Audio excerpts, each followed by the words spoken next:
lagi nating tatandaan, pag all-time high, medyo mahirap talaga biyakin yan. So, ako, antayin na lang tayo ng breakout. Habang mayroon pa naman ng ibang pwedeng i-trade, sideline muna tayo dito. Mas malalaking ano to. Mas malalaki yung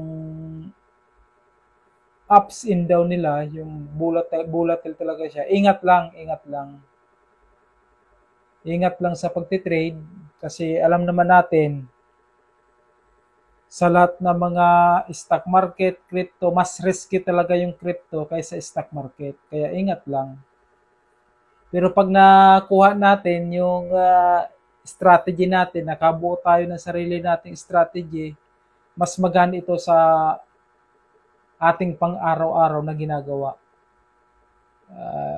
Disiplina lang, kailangan talagang disiplina dito sa pagtitrade upang makuha natin yung full potential ng ating kaalaman sa pagtitrade.